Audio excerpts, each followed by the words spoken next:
meses. E tudo que vem de Deus é bom. Amém, Jesus. Só que eu não imaginava que seria uma igreja tão abençoada como essa. Quero agradecer a Deus pela oportunidade de estar aqui. Eu não sei se vou pedir muito, se tiver como dar só uma reduzida nesse ventilador, que o papel vai voar e se eu sem anotação não sou nada, só esqueci. Aleluia, Jesus. Glória a Deus. É uma noite especial de Deus para você e de Deus para mim.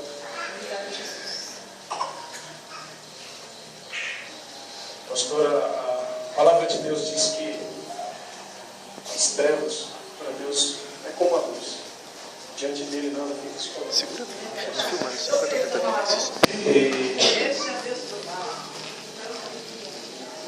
que Deus lhe usou e falou através da sua vida aqui. Foram situações que eu passei, estou passando e eu esperava de Deus uma resposta. E a palavra do Senhor diz que nele não há dúvida e muito menos sombra de variação. Deus não tem duas palavras. Quando Deus diz, acontece, pronto e acabou. Não existe desculpa, meios, caminhos, empecilhos, dificuldades e barreiras diante daquilo que Deus decreta. E eu vou fazer questão de vir aqui com Deus. Eu creio. Abra sua Bíblia no versículo tema da festa. Êxodo capítulo 14.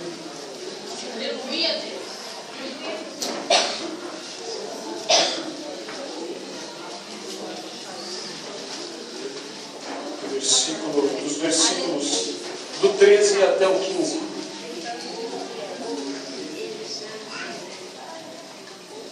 Agradecer a Deus pela vida da minha cunhada, né?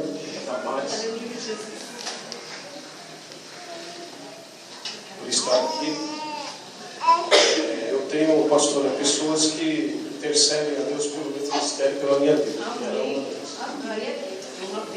E Deus sabe é muito bom você ministrar, cantar ou fazer qualquer coisa em relação ao seu ministério quando você enxerga do teu lado alguém que intercede por você. Isso é muito bom. Vamos ler? Versículos 13, 14 e 15. Moisés, porém, disse ao povo: não temais, estais quietos e vede o livramento do Senhor, que hoje vos fará. Aos egípcios que hoje vistes, nunca mais vereis para sempre. O Senhor pelejará por vós, e vós vos calareis. Então disse o Senhor a Moisés: por que clamas a mim? Dize aos filhos de Israel que marchem. São esses versículos.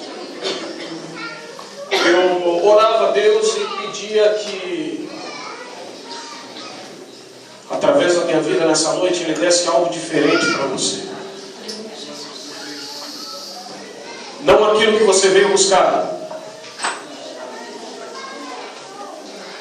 mas aquilo que você precisa ouvir e que é muito mais além do que você achava que deveria receber. O tema da festa fala sobre marcha, sobre guerra, nos dá aquele ambiente de batalha, né? Ao ver todos aqui de boina, essas roupas camufladas que o exército usa, já nos proporciona um ambiente diferente. Mas no reino do Espírito é bem assim. Existem duas forças que lutam diariamente pela minha e pela sua vida. Mas graças a Deus que a que prevalece é a força de Deus. Mas além de falarmos um pouco nessa noite sobre marcha, sobre guerra, sobre batalha, Deus me deu uma palavra que ficou ardendo no meu coração. Se quiser trocar de microfone, de repente, pode ficar à vontade. Deus me deu algo que ficou ardendo no meu coração a tarde inteira hoje. E a palavra de Deus que vinha no meu coração era justamente a seguinte: silêncio. Tanto que eu cheguei aqui, eu comecei a ver um ambiente diferente de batalha, de guerra, muita gente de peito aberto, indo para cima, declarando, profetizando. Eu falei: Deus, o que está acontecendo? Mas Deus sabe o que faz.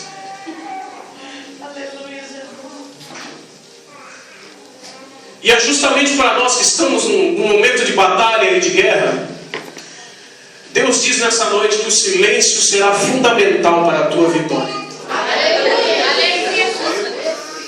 Não que você vá ter que trocar a tua força, a tua coragem, a tua vontade de vencer pelo silêncio. Não, armazene tudo isso aí que você tem vontade de fazer.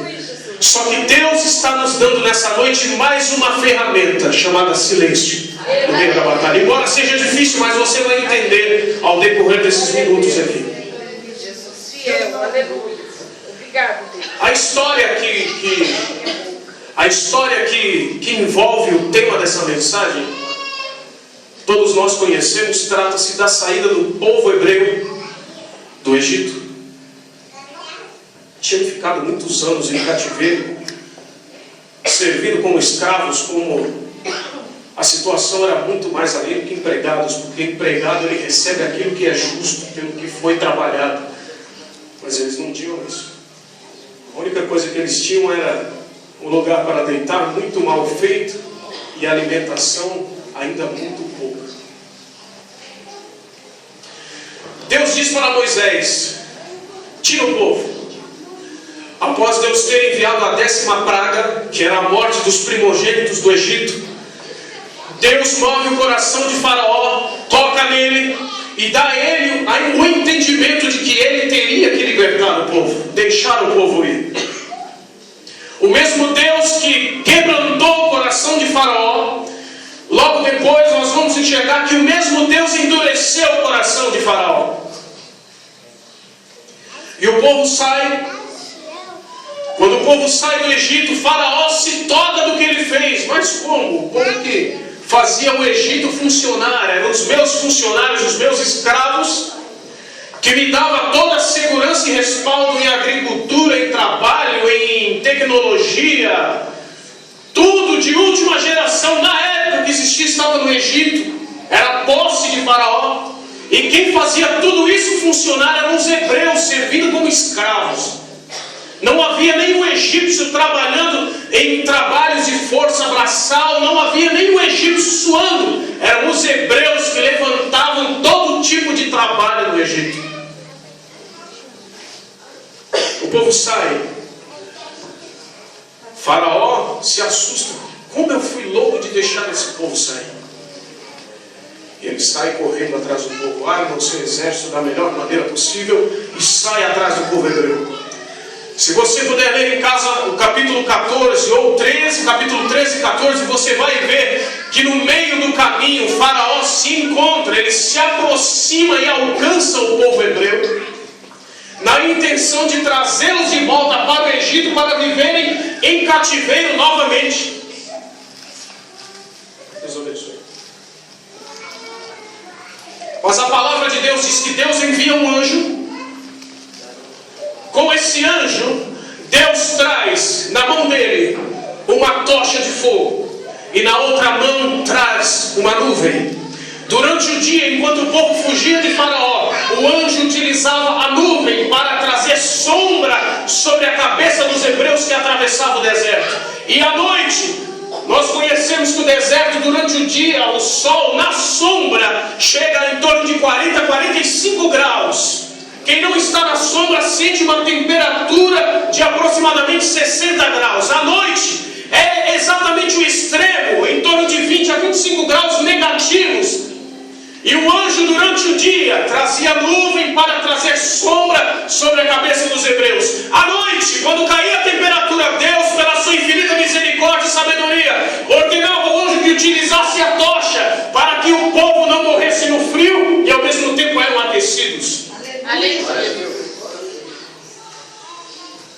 E a Bíblia diz que a proximidade, a distância entre Faraó e seu exército e os hebreus já estava curta, eles estavam alcançando os hebreus. E todo aquele mecanismo que Deus utilizava através do anjo, da nuvem e da coluna, impedia de Faraó alcançar o povo. Eu não quero me atentar muito aqui e segurar muito aqui. O povo chega diante do mar. E aí todos nós conhecemos as reclamações que o povo fez a Moisés. Moisés, você nos tirou do Egito para morrer aqui? Porque à nossa direita existem montes, à esquerda também existem montes. Atrás de nós vem Faraó com todo o seu exército para nos levar ao Egito. Mas como nós não vamos nos render, eles vão nos matar aqui, porque eles estão armados. E à nossa frente existe o mar. O que nós vamos fazer? Deus ordena a Moisés: Moisés, você tem uma vara na mão, toca no mar e o mar vai se abrir. Moisés toca nas águas, as águas se abrem e o povo atravessa. Mas antes do mar se abrir, o povo novamente pressiona Moisés: Moisés, Faraó está se aproximando, o que você vai fazer? Aleluia. E Moisés, usado por Deus, diz: não temais, estai quietos e vede o livramento do Senhor, que hoje vos fará. Aos egípcios que hoje vocês veem e nunca mais vocês verão. O Senhor pelejará por vós e vós vos calareis. Versículo 14, guarde isso com você.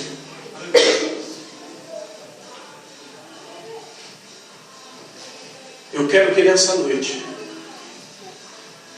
você receba a unção de José para sonhar. Mas além da unção de José para sonhar, não faça como José. Deus tinha plano de levar José para ser governador do Egito. Mas Deus não tinha ordenado em momento nenhum que José abrisse a sua boca para contar os sonhos que Deus lhe dava aos seus irmãos. Você está entendendo o que Deus está falando? O silêncio é fundamental para que você cresça e vença. Os sonhos que Deus lhe deu são seus. Você não tem a obrigação de dividir com quem anda do teu lado, que se diz teu amigo, que se diz teu companheiro. Os sonhos de Deus para a minha vida são meus, pastora. Eu sofri muito, padeci muito, confiando em pessoas que se diziam meus amigos e meus parceiros, abrindo a minha boca e contando os sonhos que Deus me deu. Eu retardei o processo de Deus na minha vida. Foi exatamente o que aconteceu com José. José durou mais de 14 anos, desde a sua primeira cova até chegar ao governo do Egito, porque abriu a sua boca e contou os sonhos dele para quem não deveria. Aleluia! Você é bem fiel. Aleluia! Nós estamos em batalha. Não é à toa que vocês estão todos fardados aqui. Nós estamos em batalha. Mas feche sua boca, guarde as estratégias de Deus para a sua vida, porque é você que vai vencer. Eu creio em Deus. Aleluia, meu Pai. Glória a Deus. Glória a Deus. Tremendo, santo e fiel. Aleluia. Deus quer que você e eu vençamos, não o inimigo. Obrigado, Deus. Porque se eu abrir a boca e contar as estratégias, os sonhos, que vai vencer é o inimigo. Ensina aí, Jesus. Ensina aí, Deus. Aleluia. Aleluia. Diante do inimigo e da adversidade, uma das grandes ferramentas a serem usadas quando Deus está agindo é o silêncio. Não sei se você sabe ou não percebeu ainda, Deus está agindo na sua vida. Então nesse momento a melhor coisa a fazer é ficar em silêncio e deixar Deus. Louvado seja Deus. Eu não quero saber se estão te afrontando. Não interessa a mim, não sou eu que vou te dar vitória. Glória a Deus. Deus. E eu também não sou bobo, não nasci ontem, não sou criança. Eu sei que existem pessoas te afrontando. Essa é a realidade. A todo momento nós estamos sendo confrontados. A todos os momentos nós estamos sendo colocados em prova.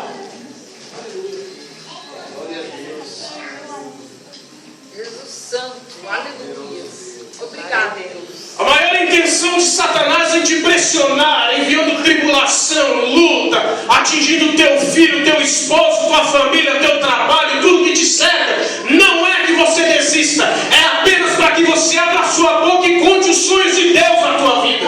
Ele não precisa de mais nada. Deus fala através do profeta Oséias, dizendo: meu povo sofre muito, perde muito, porque lhe falta entendimento. É a maior ferramenta que Satanás tem para destruir a igreja, para destruir pessoas que têm sonhos, para destruir a vida de pessoas que querem crescer, que querem evoluir. É exatamente a falta de entendimento.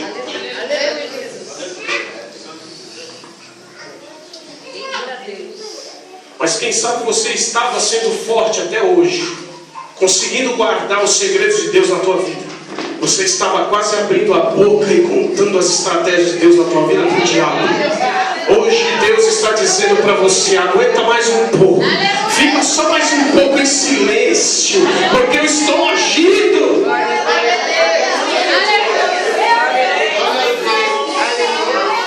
Aleluia.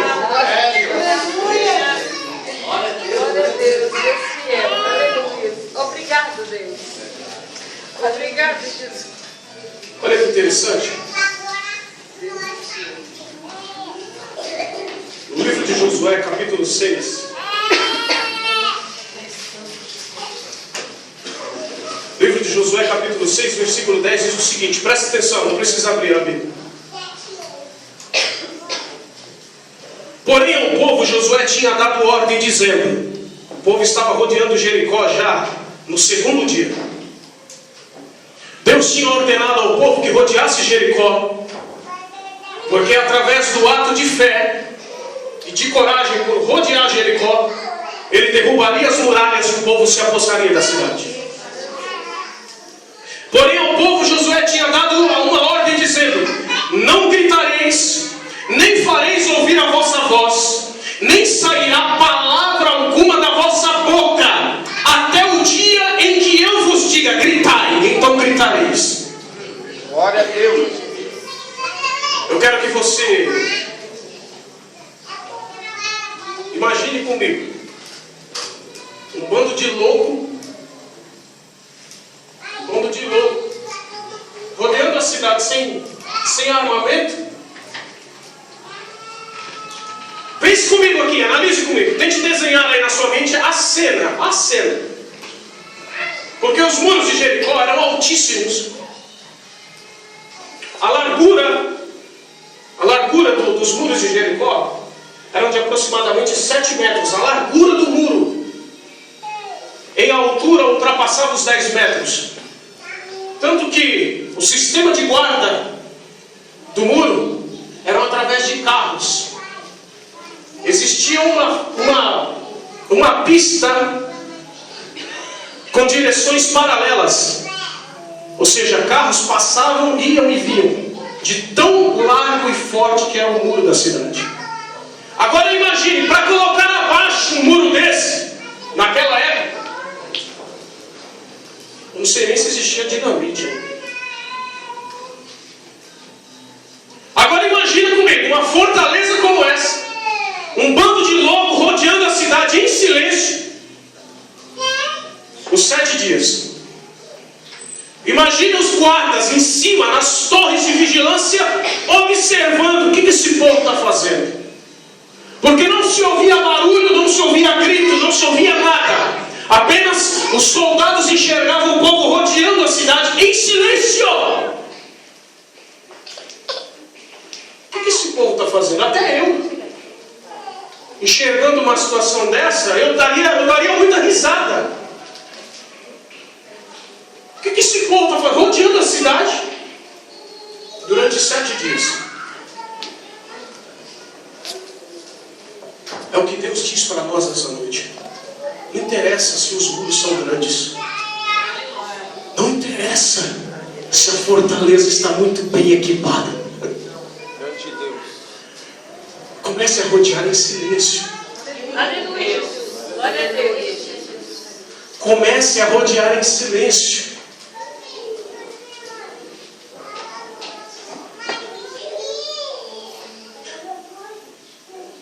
No 7º dia madrugaram ao subir da alva, e da mesma maneira rodearam a cidade 7 vezes. Só que nesse dia rodearam a cidade 7 vezes, num dia só. Ao todo foram 14 voltas. Tocando os sacerdotes as trombetas pela 7ª vez, ordenou Josué ao povo: gritai, pois o Senhor vos entregou a cidade. Os muros vieram abaixo. Deus está nos dizendo: apenas temos que rodear em silêncio. Glória a Deus. Qual é o teu projeto de vida? Não fale nada para ninguém. O que Deus plantou no teu coração para você realizar? Quais são os desejos que você tem no teu coração para a tua família, para os teus filhos, para as pessoas que te cercam? Não conte nada a ninguém. Glória a Deus.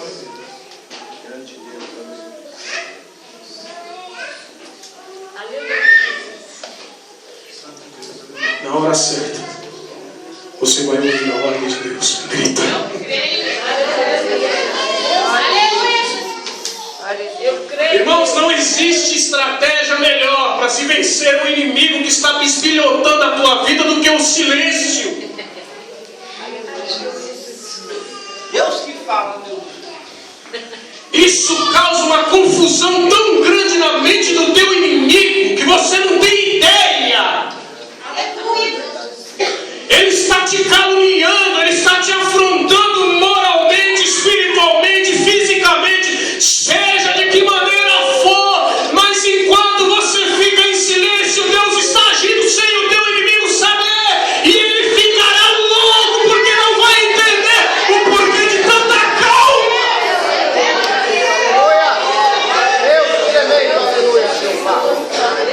Não é a todo momento que Deus nos dá as ferramentas para que nós possamos sair em confronto com o inimigo. Hoje a ordem de Deus é silêncio enquanto eu estou agindo. Meu Deus, tu estás aqui, Jesus. Eu creio. Uma lição para mim e para você que não entendemos ainda o valor do silêncio. Aleluia. Primeiro, o silêncio é um amigo que nunca trai. Se alguém te traiu, você foi traído alguma vez na vida porque você abriu a boca para quem não deveria. O silêncio é um amigo que nunca trai. 2, a palavra é prata, mas o silêncio vale ouro. 3, como a abelha trabalha na escuridão, o pensamento trabalha no silêncio e a virtude trabalha no segredo. 4, não há nada que valha mais do que a dignidade do teu silêncio.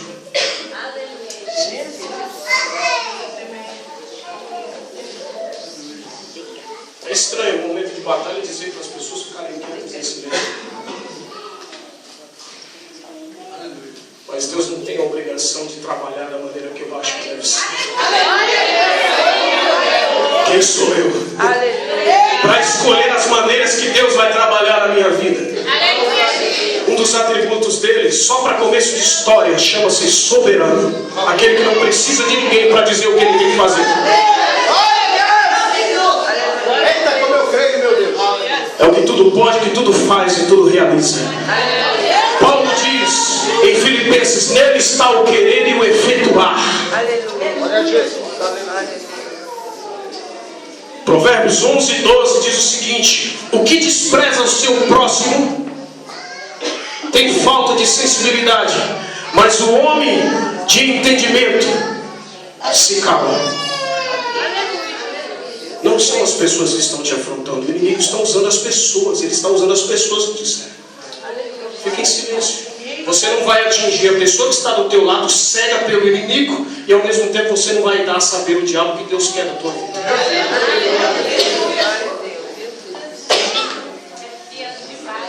A gente fala demais. Como você diz, papai? A gente fala demais. Deus, aleluia. Ontem, toda quinta-feira, nós nos reunimos na casa de uma irmã para orar. gente pode estar de qualquer maneira, em qualquer lugar do outro lado do mundo. Todo mundo se vira e toda quinta-feira a gente estava na casa da irmã.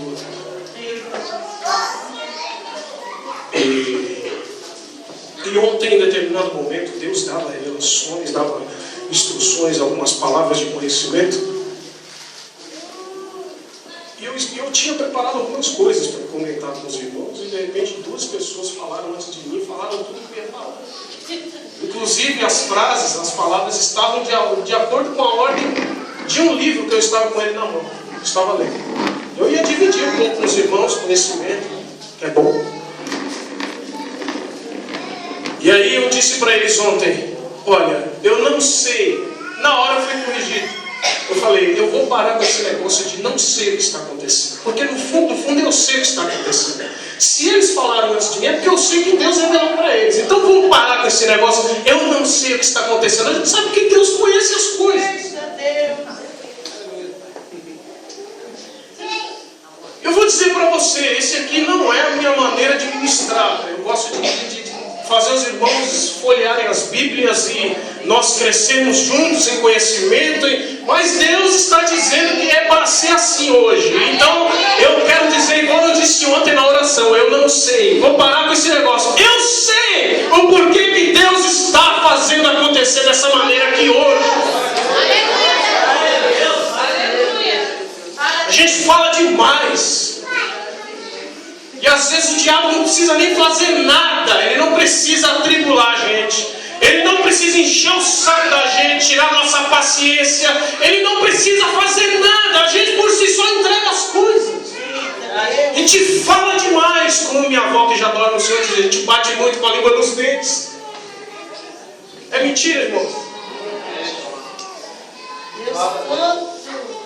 E por incrível que pareça, quando a gente abre a nossa boca para falar, segundos antes a gente sente aquela coisa no coração. Não devia falar, mas eu vou falar. Aí dá no que dá.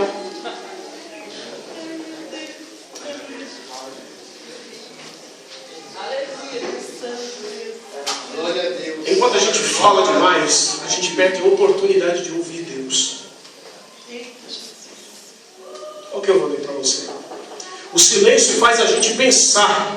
Sabia disso? Quando a gente se cala, a gente pensa mais. O silêncio faz a gente pensar. E quando a gente pensa muito, nossa mente começa a relembrar fatos e ensinamentos que no momento de muita falação, tagarelice, a gente seria incapaz de lembrar.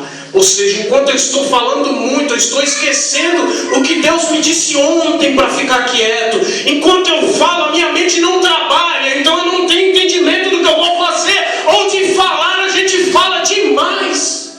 Aleluia!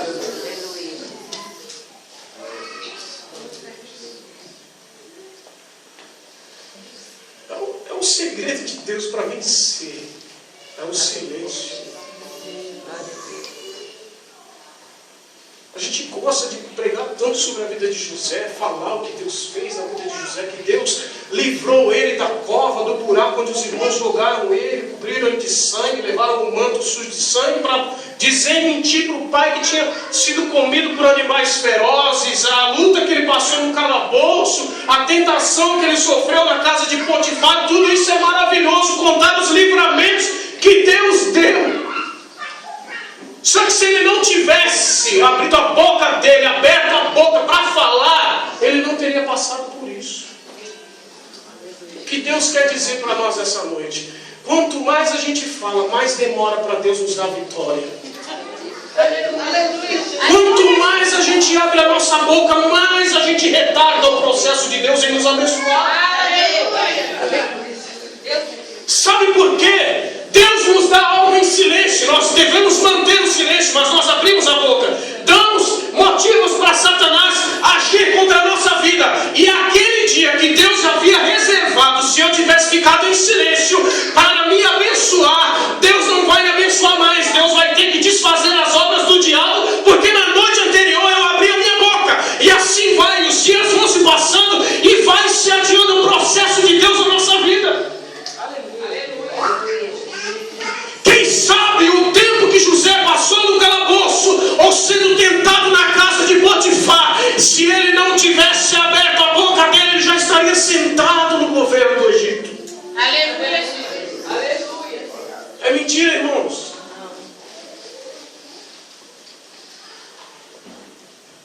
Vamos correr. Eu quero em 15 minutos terminar.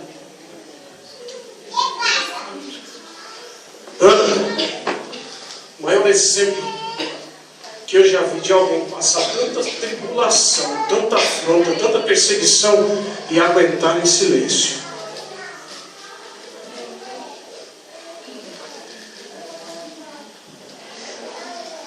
Deus já havia se afastado de Eli, de Ofni e Finéias, seus 2 filhos, porque o sacerdote havia perdido a direção de Deus. E Deus tinha uma extrema necessidade em levantar um novo sacerdote, um novo profeta.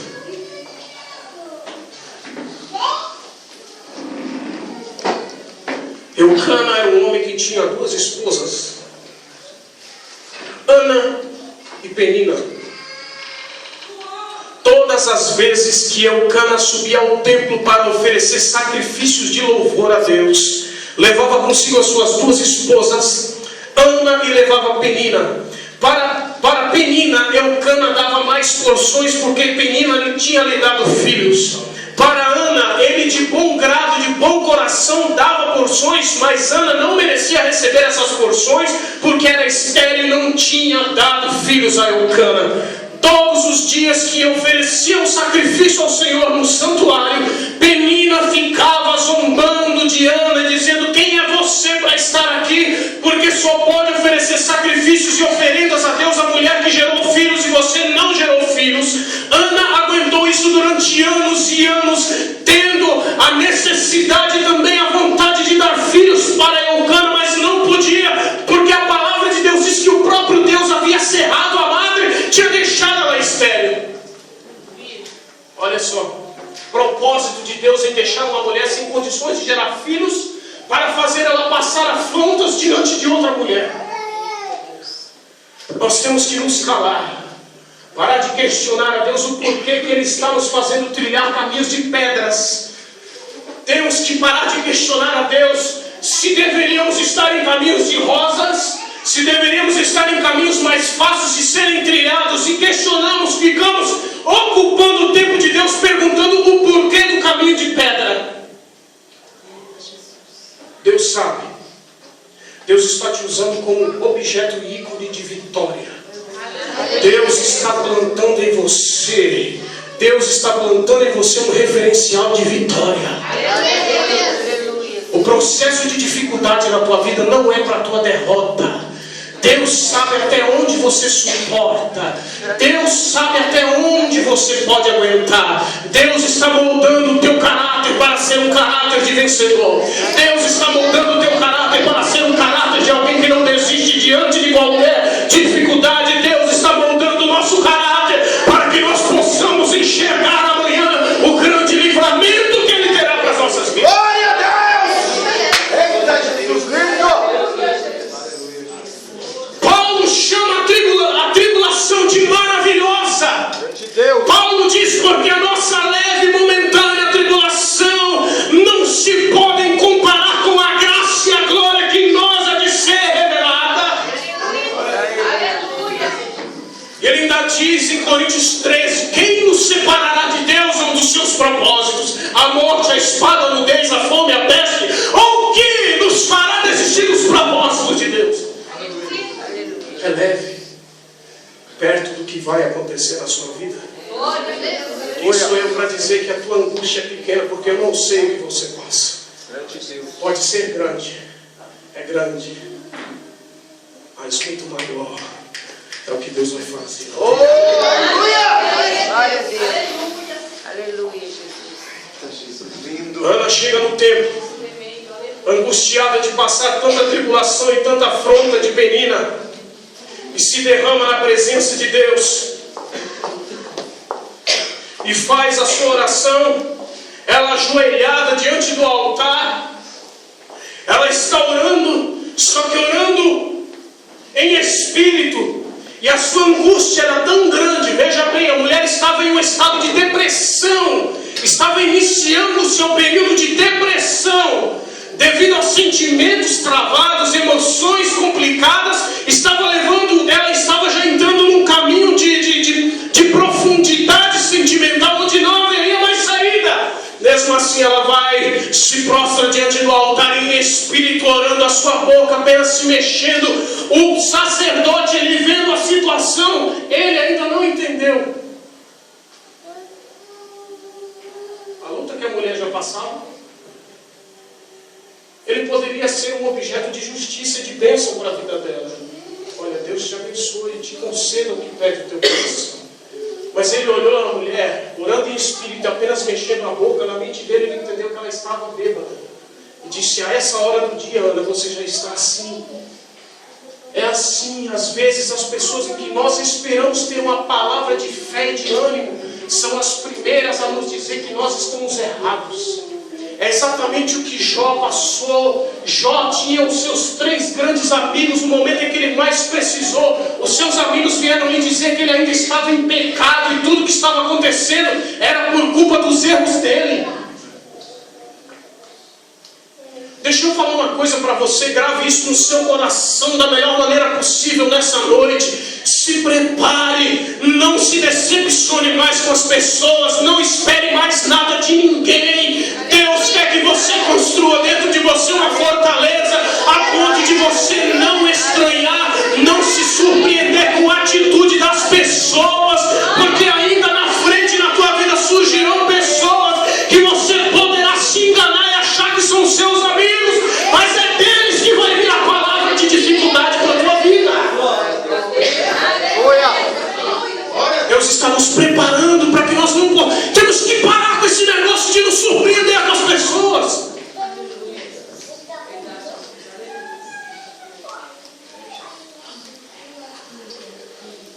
Depois de Ana ter passado a última afronta,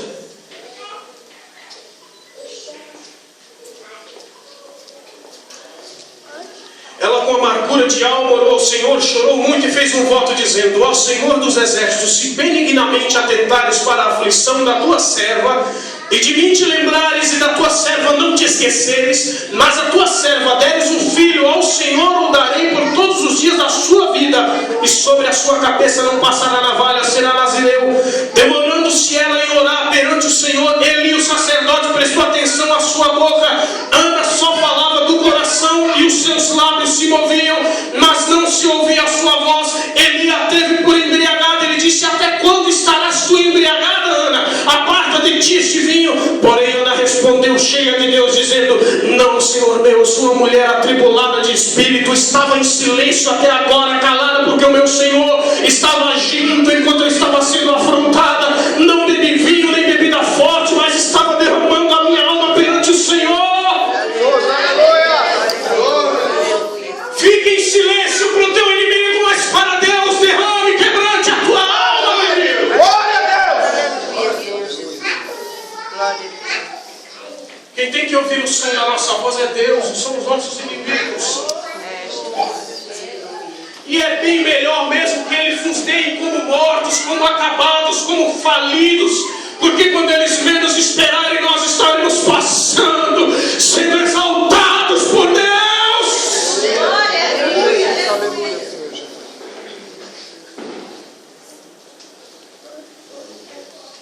Já estou acabando.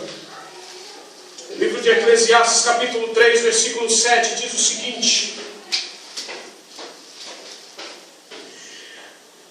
existe tempo de rasgar, tempo de coser, e existe tempo de estar calado e tempo de falar.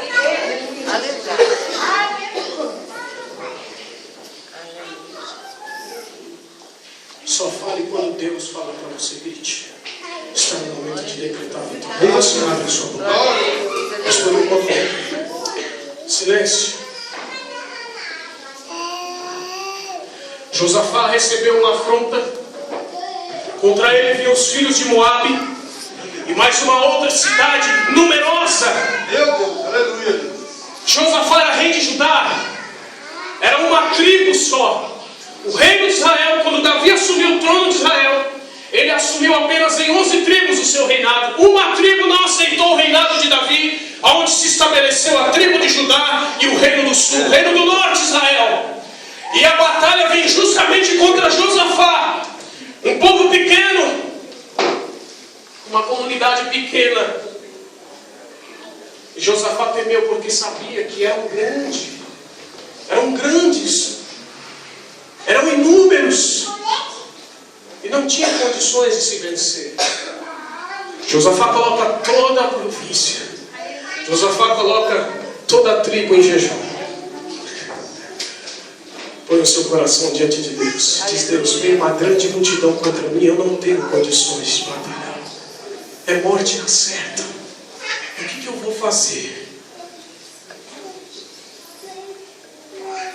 Aí eu faço questão de ler para você como vale a pena aguardar em silêncio a salvação de Deus.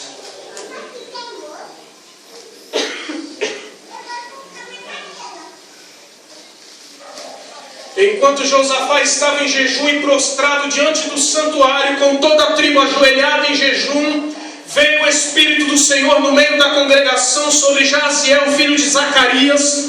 Disse ele: dai ouvidos todo Judá e vós, moradores de Jerusalém, e tu, ó rei Josafá.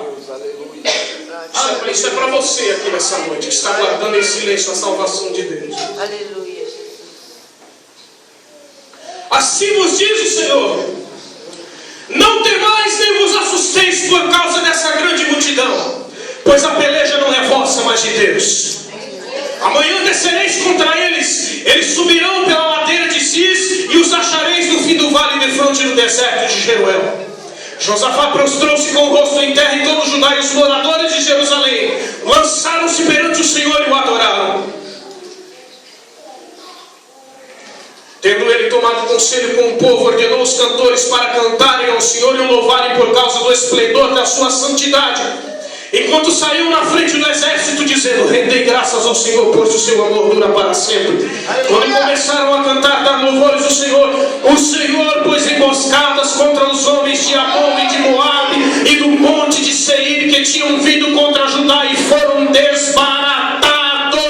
Os filhos de Amon e de Moabe se levantaram contra os moradores de Seir para os destruir, os exterminar. Acabando eles com os moradores de Seir, juntaram uns aos outros a destruir-se.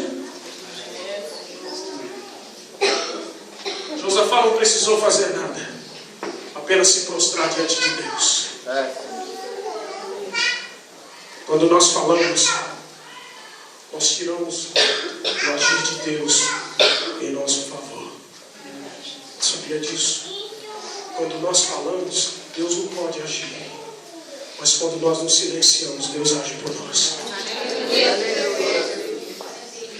Sabe o que significa a expressão desbaratados que a Bíblia fala?